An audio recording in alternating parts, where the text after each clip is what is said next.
Olá, meus amigos! Mais uma aula de Direito Administrativo. Muito bem! E o meu nome é Leonardo Torres e mais uma vez é um grande prazer, uma grande satisfação estar com você em mais uma aula. Antes de tudo, lógico, a frase do bem, a frase do dia. Vamos a ela! Cadê você? Está aqui? Vamos lá! Pum, foi! Erros são provas de que você está tentando, não desista, beleza? E aproveitando o gancho aí, os meus contatos para que vocês entrem em contato. Legal.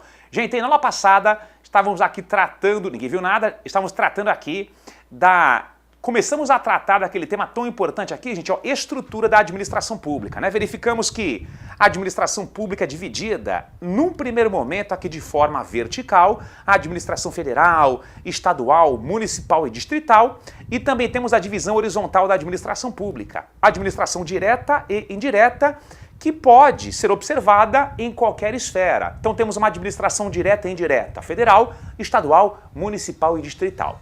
E verificamos que a administração direta é a administração pública centralizada. E por que centralizada? Porque é aquela administração executada por quem? Diretamente pelos órgãos que integram os entes centrais. Voltaremos aqui hoje, legal. E também sabemos que a administração pública, ela pode ser uma administração pública, ó, indireta. Uma das formas de se prestar uma administração pública descentralizada. Aqui teremos o quê, ó? Teremos entidades públicas que têm autonomia financeira e administrativa, que ora a lei cria e ora a lei autoriza a criação, para exercerem o quê? Atividades especializadas. Autarquias, por exemplo, IBAMA, fundação, por exemplo, IBGE, empresa pública, por exemplo, Caixa Econômica, Correios, e também a Sociedade de Economia Mista, por exemplo, Banco do Brasil. Legal. E também verificamos que existem dois regimes jurídicos que aplicar-se-ão, né? Enfim, ora um e ora outro, a essa estrutura. Regime jurídico de direito público ou administrativo e o regime jurídico de direito privado. E verificamos que a escolha do regime jurídico está intrinsecamente ligada à atividade que a entidade exerça. Se for uma entidade que exerce uma atividade típica do Estado, por exemplo, fiscalização, regime público com prerrogativas e também com sujeições, por exemplo, as autarquias, por exemplo, IBAMA. Agora, se for uma entidade pública que exerce uma atividade econômica, financeira, regime privado. Perderá prerrogativas e manterá as sujeições. Por exemplo, aqui a Caixa Econômica, que é uma empresa pública, ok? Legal. Gente, aula de hoje, nós começaremos aqui, ó. Nós iremos exemplificar, né? Iremos aqui tratar do quê? Dos principais exemplos das prerrogativas do regime público, ok? Então, a aula de hoje começa aqui, ó. Dentro aqui do item 2, coloquem assim no próximo slide, ó. Uma observação, porque iremos tratar do quê? Das principais prerrogativas concernentes ao regime jurídico de direito público. E relembrando, hein? Os entes centrais sempre de regime público e as entidades que integram a administração pública indireta, hora de regime público e hora de regime privado. Legal? Vamos lá então. Coloquem assim, ó. Ponto nada. Coloquem assim, ó. Observação. Observação. Iremos tratar do que, amiguinhos? Aqui, ó. Das principais prerrogativas do regime jurídico de direito público. As principais prerrogativas do regime jurídico de direito público, tá? E não se esqueçam que regime jurídico de direito público é a mesma coisa que regime jurídico administrativo. Muito bem. Vamos começar aqui, então, gente, por exemplo, aqui, vamos começar aqui. Primeira prerrogativa, ó, sem esgotá-las, tá? Imunidade tributária. Então, a primeira prerrogativa do regime jurídico público é a tal da imunidade tributária. Imunidade tributária. Amigos e amigas, essa imunidade tributária, que é uma prerrogativa aqui clássica do regime jurídico de direito público, é prevista onde, ó? Lá no artigo 150, inciso 6º, a linha A, e também lá, gente, ó, e também lá no parágrafo 2º do artigo 150. Tudo aqui da Carta Magna, tudo aqui da Constituição Federal. Então espera um pouquinho, professor. Quer dizer então que pessoa jurídica de direito público, elas não pagam tributos? Cuidado, cuidado, cuidado. O que é o tributo? Gente, o tributo é a principal fonte de receita derivada do Estado. Tributo é a principal fonte de receita derivada do Estado.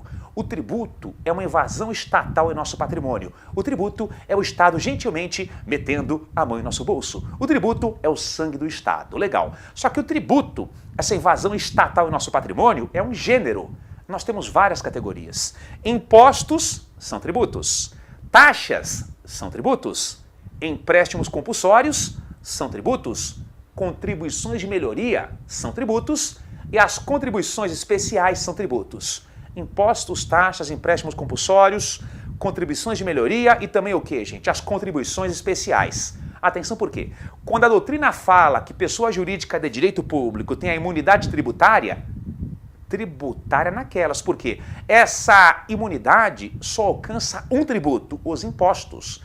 Pessoa jurídica de direito público, elas não pagam impostos. Os demais tributos, sendo o caso, deverão recolher, tá? Então venham comigo aqui porque essa imunidade tributária, ela é restrita a apenas um tributo, apenas aos impostos.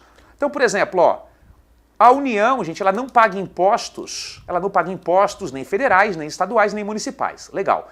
Os estados não pagam impostos nem estaduais, óbvio, nem municipais e nem o quê? Federais. E os municípios não pagam impostos nem municipais, lógico, nem estaduais e nem o quê? Federais. Gente, por exemplo, ó, uma viatura da Guarda Municipal, que é um bem no município, nela não incidirá IPVA, que é um imposto estadual. Beleza, gente? Uma renda auferida pelo Estado, por exemplo, não incidirá nela o IR, o Imposto de Renda, que é o imposto o quê? Federal. Questão de prova, hein? A imunidade tributária, que é uma das prerrogativas do regime público, ela é ampla ou restrita? Restrita a apenas um tributo, apenas aos impostos. Ok? Legal. Professor, é por isso que se fala imunidade tributária recíproca? É. Aquilo que eu falei, gente. Por que imunidade tributária recíproca? Porque a União não paga impostos, nem federais, nem municipais, e os demais entes também não pagam de forma recíproca. Legal? Só uma questão interessante, ó. Esses dias, faz um bom tempo já, eu voltando de Curitiba, eu moro em Floripa, voltando em Curitiba à noite, né, pela estrada, pela BR lá, né, com o meu Cadete 91, já aqui em Santa Catarina, gente, tinha lá uma viatura em minha frente do DEAP, Departamento Penitenciário do Estado. Aliás, Departamento de Administração Penitenciária aqui de Santa Catarina. E uma viatura. Ele parou no pedágio, né, conversou com a atendente do pedágio, não pagou pedágio e saiu. Legal. Daí eu, né, curioso e tal, passei com o meu veículo e tal, paguei o pedaginho, falei, ô moça, viatura aqui não paga pedágio, ela não paga. Eu falei, tá bom.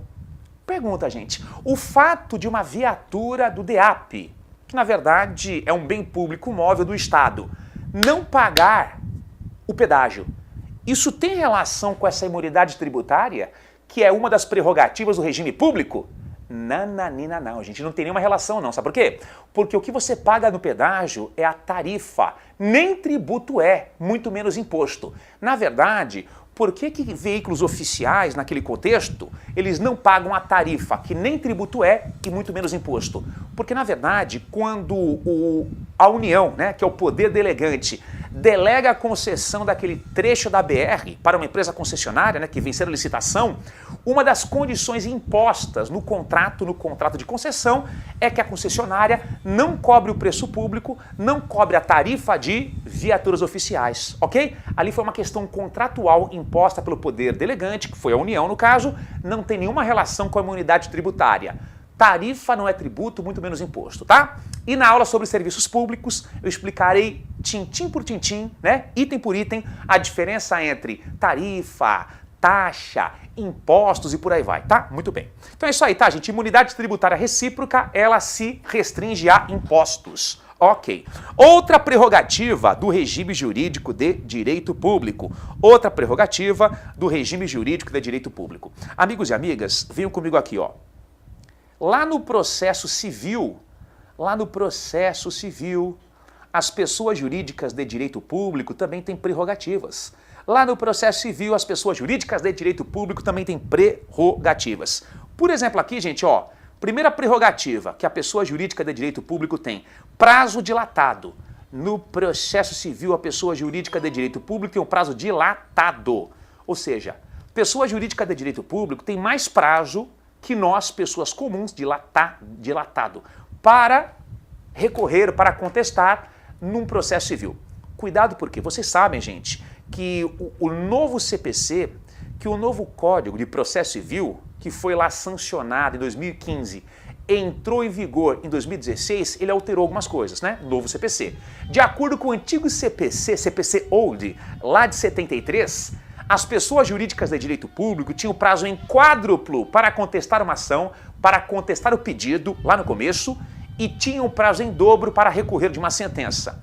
Com o novo CPC 2015, isso mudou, tá, gente? Pessoa jurídica de direito público, atualmente, de acordo com o novo CPC, tem prazo em dobro para tudo, tanto para recorrer de uma sentença, quanto para contestar um pedido, ok? Vamos lá, então.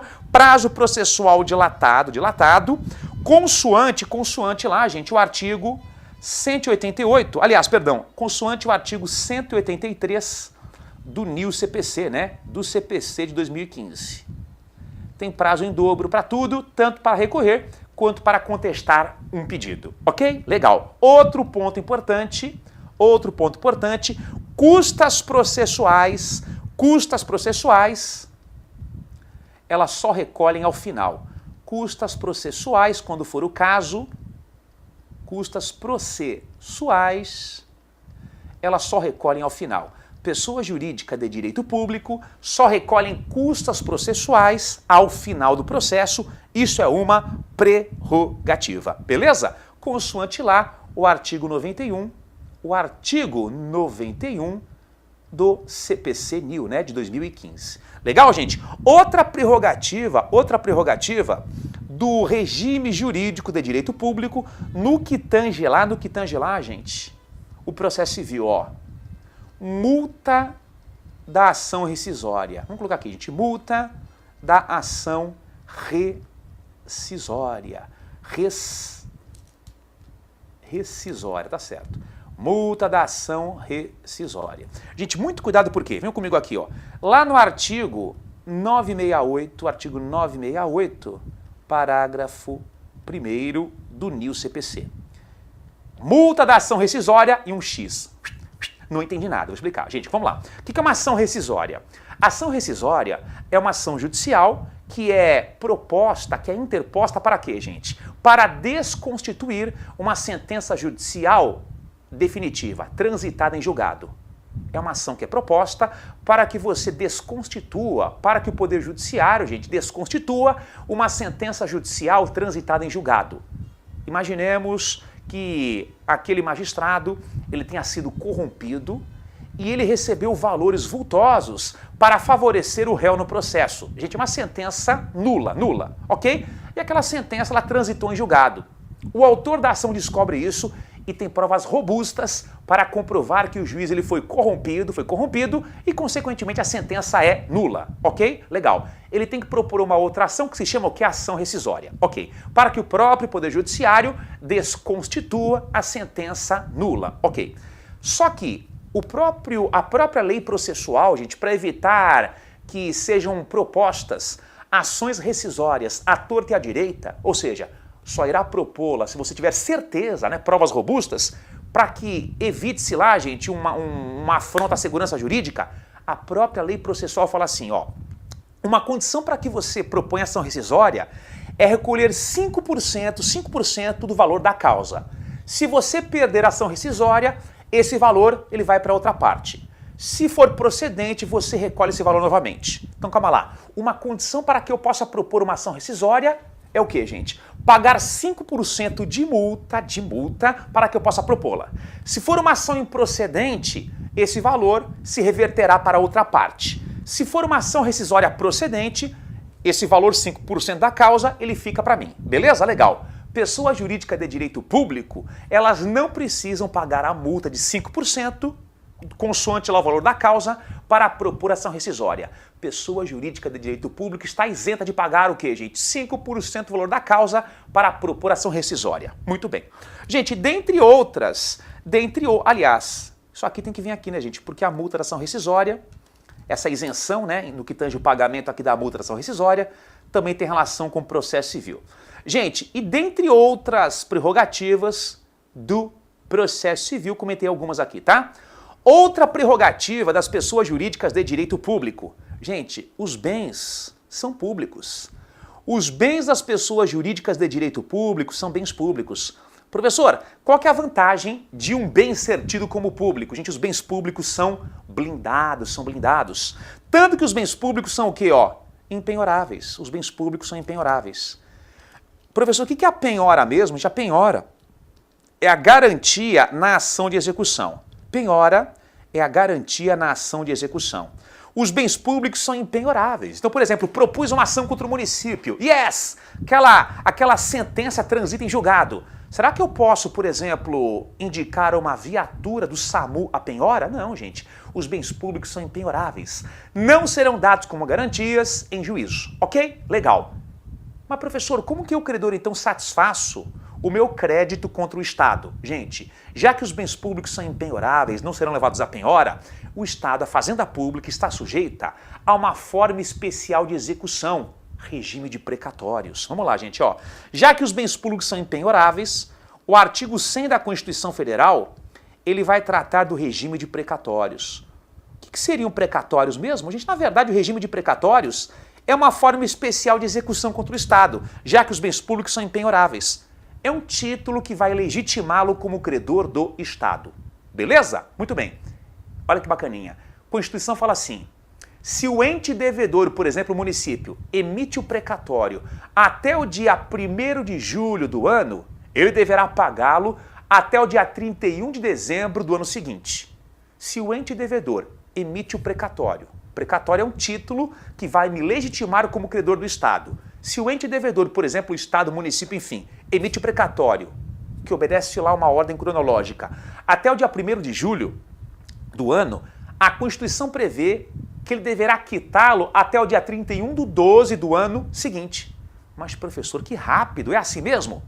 Na esfera federal, por enquanto, gente, o pagamento está certinho, tá? Agora, estados e municípios, há um pequeno atraso aí que varia de 10 a 15 anos. Gente, o artigo 100 da Constituição é super didático, você mata lá numa sentadinha no banheiro, ele explica o regime de precatórios, né, que eles fazem lá parte de uma ordem cronológica, que se a autoridade inverte a ordem dos precatórios, ela pratica um crime de responsabilidade, enfim, ok? Temos uma lista geral de precatórios, uma lista especial. Precatórios alimentares só concorrerão entre eles, tá, gente? Super tranquilo, artigo 100 da Constituição explica isso. Os bens públicos também são inusucapíveis.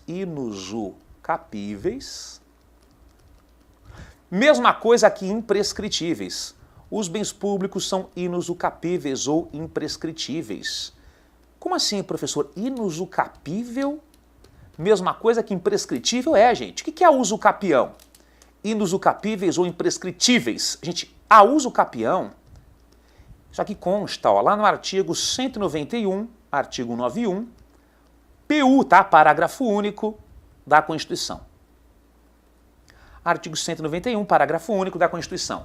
O bem público não será adquirido pela usucapião. Gente, cuidado, hein? Não é a usucampeão, é a usucapião. Teve um cliente meu que numa audiência chamou o juiz de majestade na ação de uso campeão. Cuidado, gente. Não é uso campeão, é a uso capião. A uso capião. Legal. Uso capião, na verdade, é uma forma de aquisição originária de propriedade pelo decurso de tempo. Uso capião, forma originária de aquisição de propriedade pelo passar do tempo, pelo decurso de tempo. Por exemplo, um terreninho próximo aqui à minha casa. Nunca vi dono, cheio de mato. Não tem cerca. O que eu faço? Faço uma cerquinha, dá aquela capinada, legal. Comprova a posse mansa e pacífica, gente. Ou em juízo numa ação de usucapião e hoje também admite-se por um cartório via extrajudicial. Comprova a posse mansa e pacífica, ou em juízo ou extrajudicialmente num cartório, legal. E eu sou declarado proprietário, ou por uma sentença, ou por uma decisão do tabelião. Gente, sou declarado proprietário pela usucapião. Ok? Pergunta, será que eu posso usucapir um terreno que pertence ao município? Não, porque, gente, os bens públicos são inusucapíveis. Por mais que você tenha a posse de um bem público, por décadas, você jamais se tornará proprietário pela usucapião. Tanto que, por exemplo, numa ação de usucapião judicial, qual que é a primeira medida que o magistrado adotará? Ele irá o quê? Notificar a Fazenda Pública, União, Estados e Municípios para saber se aquele bem, objeto da ação de usucapião, não é bem público. Por quê? Se for um bem público, a ação será improcedente e o bem público é inusucapível. Legal, vamos lá, é blindado. E também aqui, gente, ó, os bens públicos são relativamente inalienáveis. Relativamente inalienáveis. Relativamente inalienáveis. Calma lá então. Os bens de uma pessoa jurídica de direito público são públicos. Legal. São impenhoráveis, não serão levados à penhora. São inusucapíveis ou imprescritíveis. Beleza. E também são relativamente inalienáveis. Gente, cuidado por quê? O que é alienação? A alienação é a transferência definitiva do bem a outra pessoa. Alienar um bem é um gênero, a alienação do bem é um gênero. Temos várias categorias. Hipoteca é um tipo de alienação, a venda é um tipo de alienação, o empenho é um tipo de alienação. Os bens públicos, em regra, eles são o quê? Inalienáveis. Em regra, não serão, por exemplo, vendidos. Relativamente inalienáveis. Mas por que relativamente?